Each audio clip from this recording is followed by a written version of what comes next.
So let's start with telling a little bit about the Advanced journey. And I promise this is not a shameless plug of Advanced. We're not here to shamelessly plug a product or a service. This is about celebrating Birmingham as a place to grow and scale a business and telling you how we've done that. So I'm going to walk you through the talent transformation journey that we've had here, some of the lessons we've learned, some of the things we've had to do to make this work. And hopefully, and I've had a quick look at the list of attendees today. I've tried to put something in here for everybody. So hopefully, you'll get something out of this. You might be sitting in the room thinking, who the heck are Advanced? I'll just start with a little bit of background. So we are one of the UK's largest technology companies. As of a few weeks ago, we are proud to say we are the largest privately held software company in the UK. We effectively provide a range of applications and services, depending on how you count them, something like 80 different products.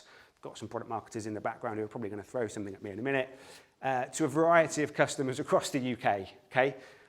These products sit the whole way across the enterprise suite, from financial management systems through to systems that support services that are delivered by the NHS, through to ticketing platforms that Premier League football clubs use to sell tickets, and everything in between. It's a very diverse set of applications. Chances are that at some point this week you've interacted with one of our systems. You might not have known it, but the work that we do and the software that we support and run sits everywhere across the UK economy. Some numbers for you here. I won't go on about them too much. We're about 2,500 employees, £254 million worth of revenue last year, 20,000 customers in the UK, all of them business customers buying our services and software. So that's who we are. Now, quick note on location, and I'm going to pause on this for a moment. So we are a business that ostensibly has a head office in Datchet. We prefer to say Datchet rather than Slough. I don't know why. This is our coolest and biggest office based here in the West Midlands. It is relatively new, as you can probably tell, but equally we have offices and deal with people across the country. In fact, not just the country, we've got some offices out in different parts of the world as well. So although I'm talking about Birmingham today, and I'm talking about talent in Birmingham, it's set in a backdrop of having experience of other areas, okay? Now, to make this story make sense, I'm just going to have to take you back in time a little bit, okay? Go with me on this, because Advanced wasn't always the way you can see it today. So wind back 4 or 5 years, and actually Advanced was a very different business. And it was a business that was created through the acquisition of a number of small software companies which were stuck together and called the Advanced Computer Software Group. This was a business plan that was very successful, but it was a set of businesses, each with their own separate brand and their own separate kind of internal operating structures. And it was only in 2015 when we were acquired by a big US private equity firm called Vista. Here's some of Vista's numbers, a huge US-based business, technically the 4th largest enterprise software company in the world, that the transformation journey here at Advanced really changed. Vista bought a business that was commercially very successful. It's quite, it had grown very quickly from 0 to £200 million of revenue in about 8 years. But it wasn't particularly scalable, actually. It was spread across about 50 locations at the time. All of these discrete, separate operating units, all working together, but not in a particularly useful or kind of scalable structure. So between 2015 and 2018, this is a business that embarked on a huge transformation from a federation of small businesses through to what we were calling the biggest transformation of any UK business. And crucially for this story, this is a transformation that we decided to base around the city of Birmingham. We decided that the majority of the work that we would do of changing the way our business run would rely on the people of Birmingham, the talent within the Birmingham talent pool. And as we continue that journey, we continue to be very, very ambitious. So without boring you too much, just a couple of quick highlights in our timeline. So taken private by Vista in 2015, completely rebranded Again, so just to stress, this was a business with many different brands pre-Vista, completely rebranded into one company, hence the website OneAdvanced.com, trying to be one business in early 2016. And our office here opened in April 2016. And since then, I won't spoil the rest of the story by going through it, but actually we've been very successful in that transformation journey. And it's predominantly because of the fact that we decided to base that transformation in Birmingham. So you can probably tell we are huge fans of the opportunities that the Birmingham market, and particularly the Birmingham talent market, has opened up for us. We continue to be hugely ambitious. We continue to work towards our target of becoming the #1 software and service company in the UK. We're doing that by continuing to invest in technology, continuing to help our customers move towards the cloud, and continuing to look to acquire more products through our growth engine. That's the background of Advanced. That's the kind of corporate piece done. Let's talk a little bit about Birmingham. It's a wonderful picture of the mailbox office. Birmingham is a crucial part of our story and of our journey. And it was the decision of the business in early 2016 to relocate its transformation around the mailbox and around Birmingham that really drove a significant part of our transformation, which started with some wonderful press headlines, including this one, talking about the idea that actually we were going to come to Birmingham and we were going to create 400 jobs. And actually those jobs were going to be created by restructuring our existing business, bringing together these disparate entities. But it was literally a ground-up project that we had to get involved in. And when I say ground up, I mean it. So when I was first told about the requirement to come and do what we've built here, I thought I'd come along and have a look at the office and see what it looked like. And it looked a little bit like this, not quite as appealing as it does now.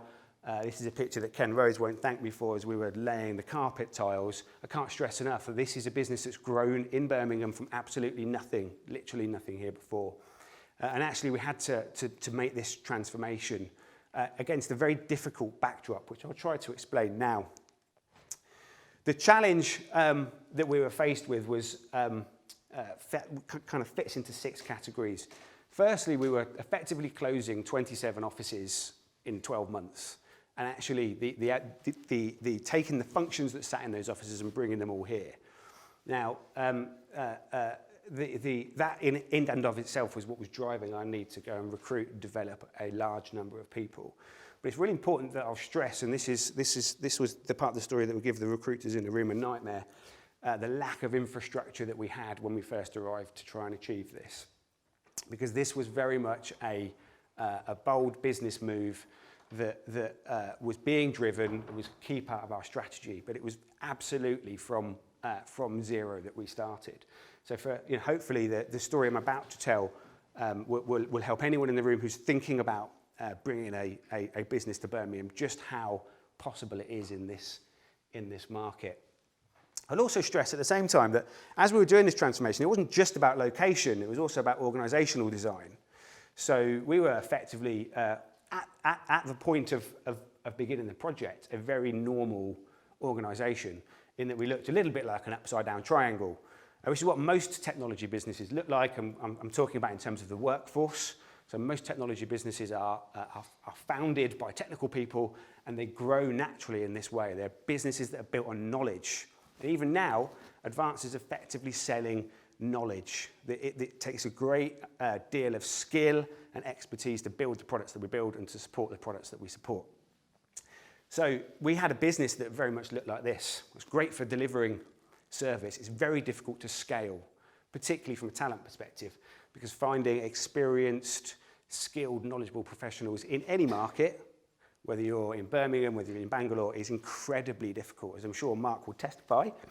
So actually part of our challenge was to take that typical structure, try and turn it upside down and turn it into something that was scalable. So what we wanted to do was build a workforce with a large entry-level population, with a strong mid-level population and a small but very highly productive and highly engaged, experienced workforce at the same time.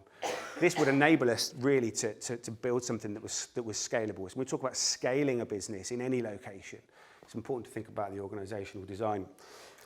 Now, it did give us a few challenges. So I'll take you back to day one. So day one, we had a bit of a talent storm.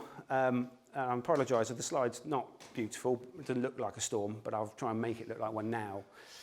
So the reality of the situation was actually we had no existing recruitment infrastructure. We had no applicant tracking system. We had no internal function. We had a very immature recruitment process. We didn't even have a careers website at this point. The link on the website that said careers just took you to a phone number, and nobody really knew what phone rang if someone phoned it. It was that bad. We actually had no candidates. We'd never really hired in Birmingham before. We did have, as part of the group, we had an office out on the Birmingham Science Park out in Aston that was probably a hundredth of the size of this building and had about 10 people in it. But we'd never really done any hiring, didn't understand demographic, didn't really have any connections. We had no brand awareness. I mean, arguably at this point, we'd only just rebranded, so we didn't really have a brand to work with. So we weren't a known brand, trying to hire 400 people in a new territory.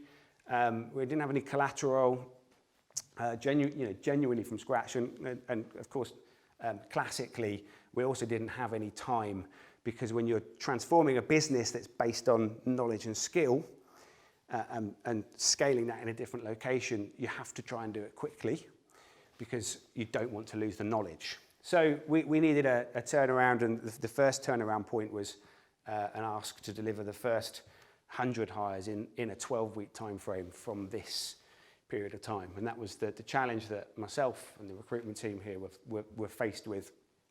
And I'm going to try and share what I've learned on this project, some of which I realised as I ran through this morning might upset Mark. So what we decided to do at this point, this was a classic greenfield for the recruiters in the room. This was a greenfield opportunity. Imagine an opportunity to design a process any way you liked. Okay, you're not bound by a system, you're not bound by conventions. So in a way, this was a lot of fun. So we took some time out to pause and reflect before we went out into the West Midlands marketplace, and we thought, what can we do? How can we set this up correctly? And we started by looking at the science, and I'm going to whiz through this very quickly, and I'm sure some of you will have seen this before, but effectively we thought if we're going to design a recruitment process, let's start by listening to the experts. This is a quote from one of my favourite books. It's a book called Work Rules by a guy called Laszlo Bock, who used to be, I'm now told, the Senior VP of People at Google. And they talk a lot at Google about hiring by doing what the science says. The aim of their interview process is to predict who's going to be the best candidate based on the science. So what does the science say? Well, it turns out the science says something quite clear. It says actually recruiting is completely and fundamentally broken. It's the bit that I thought might upset Mark. Actually says the way most businesses right now are recruiting is completely and utterly wrong. And I'll try very quickly, without going on about this for too long, just to explain why it's wrong. The first reason that recruiting is wrong, and if you think about recruiting, it's a very very normal process. You're probably all familiar with this. If you're going into a brand new demographic like Birmingham and you want to hire 400 people, you're probably going to create some job descriptions. It's a good place to start, yeah? And then people are going to send you some CVs and you're going to do some interviews, and that's a pretty well-established methodology and it's a pretty well-established process. But actually it turns out, if you go and study the science, it turns out that 46% of all hiring decisions turn out to be wrong. This is a piece of research done by Dr. Mark Murphy, who wrote a book called Hiring for Attitude, that studied 3,000 hiring decisions, predominantly in the US, tracked them over an 18-month period of time, and worked out after 18 months what happened to the person that had been hired.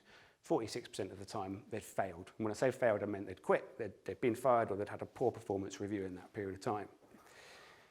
So we have a £35 billion recruitment industry in the UK. We have a very well-established process that is wrong nearly half the time, which is kind of an interesting place to start, right? So as we went on our voyage of discovery and thought about how we're going to approach this talent problem in Birmingham, we started from trying to understand why. There are three reasons why. Reason number one, it turns out we're all hardwired to make very poor decisions. All of us, and I've got loads of stuff I could talk about on this. I'm going to pick on one piece of research, my favourite piece of research done on this, and it comes from a team of researchers in the US who studied the hireability of STEM students. Now, this is how the study worked. They created 100 candidate profiles. Actually, they didn't. They created 2 candidate profiles, and they sent them out 100 times. Okay? And they sent them out to research institutions in the US, and they wanted to test how biased the academic industry is. So you think about the academic industry, these are scientists, they're logical, they're reasonable people, they think objectively. They wanted to test how that stood up. So what they did is they sent out 100 fake CVs effectively. 50% of the time they sent out a candidate whose name was Jennifer. 50% of the time the candidate's name was John. Everything else about the candidate, about the CV they sent out, about the approach was exactly identical. The only difference was the forename, Jennifer versus John. And after they'd sent the details out, they went and tested and spoke to the researchers who had picked up those CVs and asked them some questions. They asked, how hireable is this person? How competent do you think they're going to be? And how worthy of mentoring do you think they are? What they found was quite interesting and also quite shocking. They found that in all 3 of those categories, competence to do the job, hireability, and mentoring worthiness, the male candidate, John, was always rated significantly higher than the female candidate. And remember, the only difference is the name, Jennifer versus John. It's a very short piece of research. You can Google it. You can go and find it. Most interestingly of all, they then asked a 4th question, which is how much would you pay this person if you hired them? And what they found was that on average, the male student would be paid 13% more than the female student. Now, this graph's slightly misleading, by the way, because it doesn't start from 0. But nevertheless, this should upset people. And this is the result of hiring based off job descriptions and based off CVs, and which is attractive to all of our implicit bias that we all have every single day of the week. And it's the first reason why we decided very early on in our project to come and explore the Birmingham tech talent scene. It's the very first reason why we decided to do something a little bit different. The second reason is that actually, predominantly, not only are we hardwired to make poor decisions, but it turns out most of us are looking for the wrong thing in the first place. And I'll, again, very quickly take you back to Dr. Murphy and his classic recruitment process that looks a little bit like this, that fails 46% of the time. Because he, after he established the failure rate of hiring decisions, he went and explored why. So what happened? Why was it that those individual hires that were made didn't work out? What he found is that 11% of the time was related to a candidate's knowledge or their skills, and 89% of the time it was related to something he calls attitude, which is kind of interesting because if you think about, and I'll go back a little bit, you think a little bit about a job description. Job descriptions are designed around describing the knowledge and skills predominantly that you require out of a new hire, and a CV, generally speaking, is described as what someone has done before, so it's knowledge and skills based. So it turns out, and this was a huge surprise, frankly, to a software company that traded on knowledge and skills. That's what we were all about, and actually that's what we were trying to protect in the process of scaling up here. So a real focus on attitude. The third reason, funnily enough, is that not only do we, generally speaking, are we hardwired to make poor decisions and generally don't know what it is we're looking for in the first place. Third reason is actually we don't actually have the right tools or process anyway, I'm afraid to say. And I'll very quickly prove this. And I've got a couple of people from my team here, and they're bored of me saying this, but I'll say it anyway. So funnily enough, the ability of different recruitment tools to predict outcomes has been studied extensively. None of this science is new, by the way. This is 1970s occupational psychology. It's completely uncontroversial. Even our good friends at the CIPD would have tested this over and over again. They find the same thing every time. Now, the most famous study of this was done by a couple of guys called Schmidt and Hunter. Again, it's not new science. This is an awful graphic, but forgive me. They basically did a big kind of meta-analysis, so a kind of study of studies of different recruitment techniques and their ability to predict success. And they found some very interesting things. They found, unsurprisingly, age is a very poor predictor of success. Who knew? Graphology, anyone know what graphology is? It's a study of handwriting. Unsurprisingly, is a very poor predictor of success. Equally, though, they found that things like job experience in years, so the difference between having 5 years experience and 2 years experience, is a very poor predictor. Employment interviews, most of which are unstructured. An unstructured interview is a kind of conversational interview. Again, is a relatively poor predictor of success.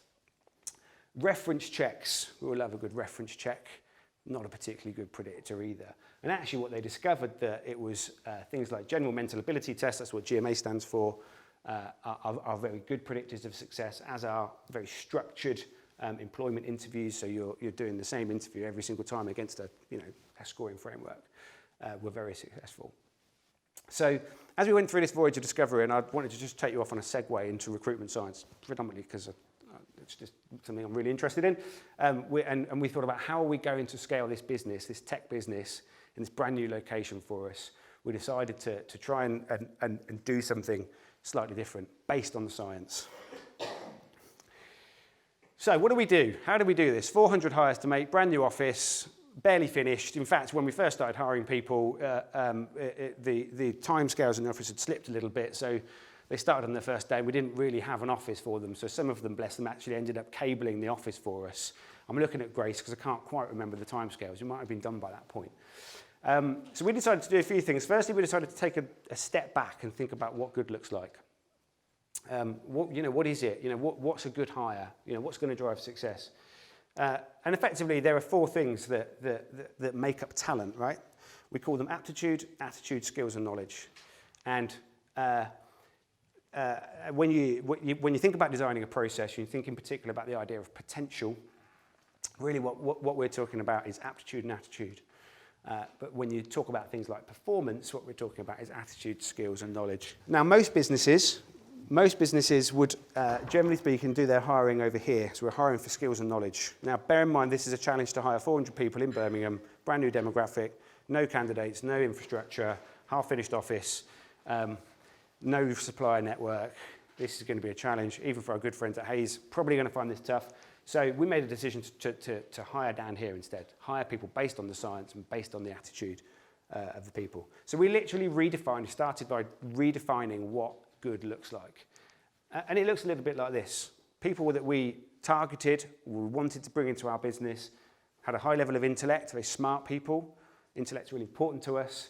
Had a high level of behavioural fit to the business and to the role we're asking them to do. Highly motivated, willing to work ahead of their development curve, willing to be pushed, serious about developing a career, highly engaged. This sounds really mercenary. They were initially low on knowledge. I don't mean generally. They know stuff. They just didn't know really anything about our products. Possibly didn't know anything about technology. Possibly didn't know much about our markets. That was okay. We're okay with that because that's the stuff we can teach, right? So that's the first thing that we decided to do.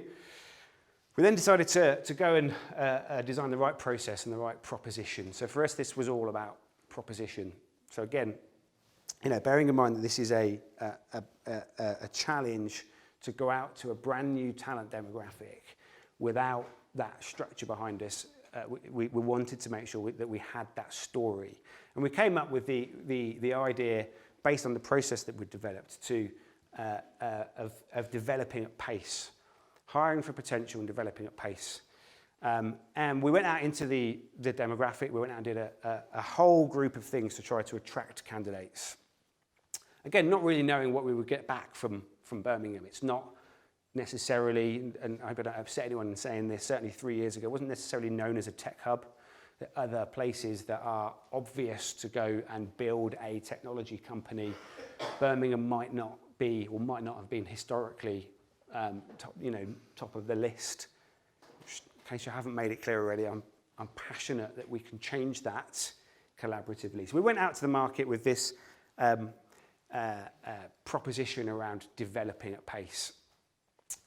And we went out and we did a variety of things, and I'll talk you through what we did, talk you through what worked well, what didn't work so well.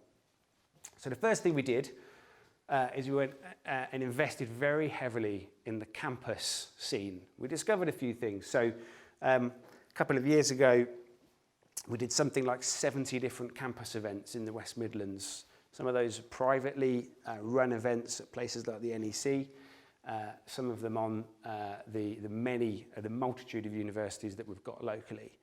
And this was a huge eye-opener for us. So actually what we discovered, first of all, is that the West Midlands has a thriving academic scene. And I'm not just talking about the universities and the quality of education. We're talking about the way that they're willing to engage with local businesses in an incredibly sophisticated way, right down to being able to and this sounds a bit frightening when I talk about it, being able to target specific student profiles and specific social profiles that exist within universities. Some very sophisticated things that we were able to do. We discovered that there's a really strong demand for tech careers in Birmingham. So in the first 2 years of being here, we had more than 10,000 job applications for roles with us. And actually, bear in mind, we started without much infrastructure and without much brand. So, without wanting to sound too negative, it's, we're not, as much as we would like to be, we're not Google right now. We don't have a queue of people around the building. Actually, we discovered that within the community, there is a real thirst and hunger for tech careers and for developing tech careers. We found that by simplifying some of our recruitment efforts and really focusing on attitude, really helped us resolve a lot of issues that businesses might be worried about in terms of attracting candidates. So in particular, one of the things we were able to do, because we thought about things differently, is remove a barrier to entry. So we're not a tech company that although we require a very high bar in terms of talent, we don't set an entry criteria. You don't have to have studied computer science. You don't have to have a degree. You don't have to come with experience.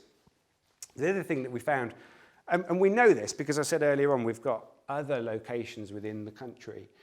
The non-London market, as I call it here, is less competitive.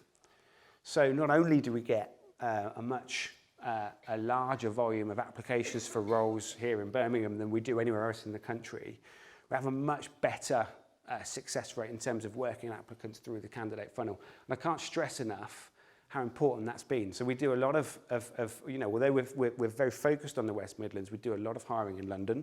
We do a lot of hiring in the M4 corridor. Increasingly